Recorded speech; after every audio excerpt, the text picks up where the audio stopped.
में घुसकर छुरियों के वार करके कत्ल कर दिया। आखिर ये नामालूम कातिल कौन है? सूचना मिलती है कि एक 15 की कॉल मौसूल हुई पुलिस। सिर्फ वो अपने एक 2 साला बेटे के हमरा जो है घर के अंदर मौजूद थी। नाहक कत्ल कभी छुपता नहीं है। यही हाल हुआ निमरा के कातिल के साथ भी। मकतूला निमरा को कत्ल करने वाला कौन था, ये एक बहुत बड़ा मुअम्मा था। पुलिस इसी मामले के पीछे लगी रही। निमरा को आखिर कत्ल करने की वजूहात क्या थी? अस्सलाम वालेकुम नाजरीन, आप देख रहे हैं हारून वीलॉग्स। आज की वीलॉग में आपको निमरा के कातिल के हवाले से बताऊंगा। 4 रोज कबल लाहौर के अंदर ये अफसोसनाक वाकया पेश आया था, जब 3 बच्चों की मां को शाम के औकात में एक नामालूम शख्स ने घर में घुसकर छुरियों के वार करके कत्ल कर दिया और वहां से मफरूर हो गया। ये बहुत बड़ी खबर थी। तमाम लाहौर पुलिस जो है वो हिल गई कि आखिर ये नामालूम कातिल कौन है। चीज़ों की इन्वेस्टिगेशन भी शुरू की गई, जय बकुआ से शवाहिद भी इकट्ठे किए गए, लेकिन असल मामला यह था कि आखिर इस घर के अंदर कौन दाखिल हुआ है जिसने निमरा को कत्ल किया और उसकी वजूहात क्या हो सकती हैं। निमरा 3 बच्चों की माँ थी। शफीकाबाद के इलाके में ये लोग रिहाइश पजीर हैं और ये ख़ानदान बहुत ही शरीफ नफ्स है। थोड़ा सा इनका सियासी ताल्लुक भी है, लेकिन इसके बावजूद जो इलाके में इन लोगों की रिप्यूट बहुत ही अच्छी तस्वर की जाती है। वाकई के रोज़ कुछ मामला इस तरह हुआ, तकरीबन शाम 7 से 8 बजे का वक्त था कि अचानक वहाँ पर एक शख्स घर के अंदर दाखिल होता है। निमरा के जो शौहर हैं वो ताजिर हैं, वो एक जगह पर दुकान पर काम करते हैं। वकूए की रात निमरा के ससुर और सास जो हैं वो अस्पताल गए हुए थे। कुछ तबीयत ख़राब थी, इसलिए उनको अस्पताल ले जाया गया और निमरा उस वक्त घर में अकेली थी। जिस वक़्त ये वाक़या रूनुमा होता है, तो उसके बाद पुलिस को इत्तला इस तरह मिलती है कि एक 15 की कॉल मौसूल हुई पुलिस को, जिसमें बताया गया कि शफीकाबाद के इलाके में एक खातून को कत्ल कर दिया गया। इसका गला छुरियों के वार से काटा गया और पेट में भी इसकी छुरियाँ मारी गई हैं। पुलिस जय बकुआ पे पहुंची। एसएसपी लाहौर जो इन्वेस्टिगेशन है वो जय बकुआ पे पहुंचे और तमाम इन्वेस्टिगेशन के हवाले से जो आला अफसरान थे वो मौके पर मौजूद थे। डीआईजी ऑपरेशन लाहौर ने अहकाम जारी किए कि इस कातिल का फौरी तौर पर सुराग लगाया जाए और बताया जाए कि आखिर ये वाक़या किस तरह हुआ। मकतूला के घर में उस वक्त कोई भी नहीं था जब ये वाक़या रूनुमा हुआ।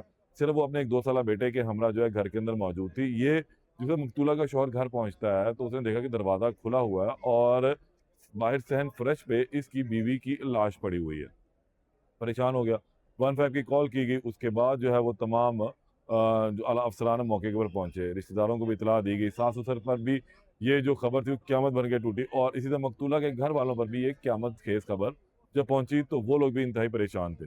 बहरहाल अब कुछ इन्वेस्टिगेशन का आगाज़ किया गया। पहले हाथ जो पुलिस अपना काम करती उसने किया कि एक तो इर्द गिर्द से पूछगिछ की, मकतूला के शौहर से पूछगिछ की, पूछा कि आप कब गए थे, कहाँ गए थे, किस लिए गए थे।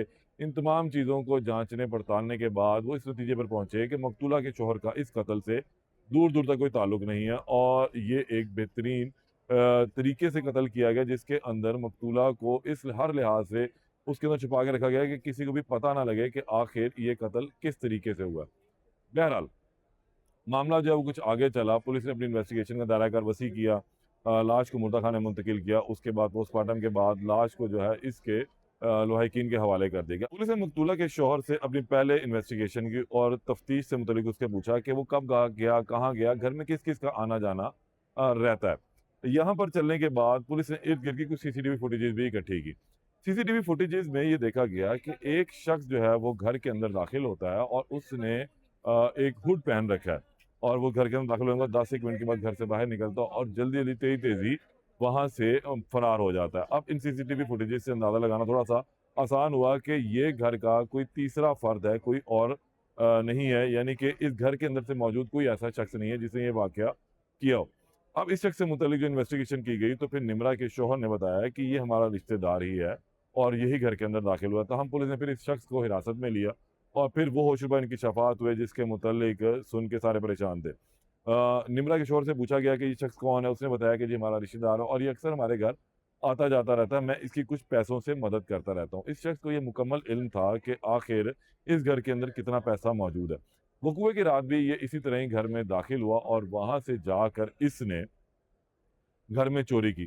तकरीबन कोई 10 लाख रुपया जो अभी तक इतलात आ रही हैं, 10 लाख या 1 लाख रुपए इसने वहाँ से चोरी किया। चेहरे पे से नकाब पहन रखा था। लेकिन जिस वक़्त ये चोरी करके निकलने लगा, उस वक़्त निमरा की नज़र इस पे पड़ गई और इसने निमरा को निम्रा ने इस शख्स को पहचान लिया क्योंकि इसका नकाब जो है वो उतर गया था। नकाब उतरने के बाद जब इसे निम्रा ने इसको पहचाना तो इस शख्स ने अब इस डर और खौफ से कि निम्रा ये बता देगी कि मैंने ही इस घर के अंदर चोरी की है, तो उसने इसे छुरियों के वार से कत्ल कर दिया और वहां से फरार होने में कामयाब हो गया। सीसीटीवी फुटेज ने भांडा फोड़ा और फिर पुलिस ने जब इसको गिरफ्तार करके इससे तफ्तीश की रवायती अंदाज जरा अपनाया, तो फिर इसने तोते की तरह फर ये बोलना शुरू कर दिया कि जनाब बिल्कुल मेरे से ये गलती हुई है और अब एतराफ़ जुर्म इस शख्स ने कर लिया। ये एक लाहौर में अंधा कत्ल था जिसके हवाले से पुलिस परेशान थी कि आखिर इसको किस तरीके से ट्रेस किया जाए। तहम इलाके के अंदर लगे हुए सीसीटीवी जो कैमरा है उन्होंने इस जो कातिल था इसको तलाश करने में, इसका सुराग लगाने में बहुत ज़्यादा मदद की। इसके खिलाफ मुकदमे का इंदराज जो है वो पहले नामालूम कातिल के खिलाफ किया गया था। अब ज़िमनी में इस शख्स का जो है वो नाम डाल दिया गया। अब इसे रिमांड के लिए अदालत में पेश किया गया, जिसके बाद पुलिस ने इसका रिमांड भी ले लिया क्योंकि आला कत्ल अभी इस शख्स से बरामद करना है। रिमांड में इससे भी मज़ीद भी इन्वेस्टिगेशन की जाएगी कि आया ये शख्स ने इतने पैसे क्या करने थे, क्यों ये घर में चोरी के लिए आया और क्या इसने सूरत अख्तियार की, क्योंकि एक तमाम सीक्वेंस जो है वो पुलिस अब बनाएगी इससे पूछगिछ के बाद और वो तमाम चीज़ें सामने आएँगी। ताहम निम्रा का ये अंधा कत्ल जो है वो अब क्लियर हो चुका हुआ है कि निम्रा के साथ जो ज़्यादती हुई, क्योंकि निम्रा के जो लवाहिकीन हैं उनका ये कहना है कि जनाब जो निम्रा एक शरई औरत थी वो हर लिहाज से पर्दा करती थी, वो कभी किसी के सामने नहीं आया करती थी। शरीफ़-उन-नफ्स खातून थी, इस लिहाज से उसके ऊपर किसी भी किस्म को दूसरा शक करना जो है वो बिल्कुल गलत था। ताहम पुलिस ने पहले दिन से इस हवाले से इस एलिमेंट को जो है सामने नहीं रखा था और क्लियर रखा था कि आखिर ये मामला कुछ और है। क्योंकि जब पुलिस ने घर में तफ्तीश की थी, जब वक़्वा का दौरा किया था, तो पुलिस को ये अंदाज़ा हुआ था कि घर में से चोरी की वारदात भी हुई है और फिर ये इसी शुबे के तहत पुलिस ने इन्वेस्टिगेशन का दायरा-कार वसी किया। इर्द-गिर्द से जब शवाहिद इकट्ठे किए, सीसीटीवी फुटेजेज़ इकट्ठी की, तो ये शहरयार नामी शख्स जो है वो सामने आया जिसने निम्रा का कत्ल किया था। बहरहाल ये केस की फ़ाइल अब किसी हद तक बंद हो चुकी हुई है कि अब कातिल सामने आ चुका हुआ है, गिरफ्तार भी हो चुका है और लाहौर का एक अंधा कत्ल जो है उसका वो ट्रेस हो चुका है। ताहम अभी भी एक कत्ल जो लाहौर पुलिस के ज़िम्मे है उसको ट्रेस करना है, वो है सादिया और हमज़ा का। ये मनावा के इलाके में वक़ूआ हुआ था जहाँ पर माँ-बेटे की लाश एक कूड़े के ढेर से मिली थी, लेकिन अभी तक इसके कातिल का कुछ इल्म नहीं हो सका। इसके भी शौर से इन्वेस्टिगेशन की गई, ताहम पुलिस के मुताबिक अभी तक ये इन्वेस्टिगेशन के अंदर जो है वो बेगुनाह करार दिया जा रहा है। ताहम मज़ीद हक़ाइक़ के ऊपर जो है अभी पुलिस इन्वेस्टिगेशन कर रही है। इसमें भी जब मामला सामने आएँगे उससे आपको आगाह करूँगा। तब तक के लिए इजाज़त दें। अल्लाह निगहबान।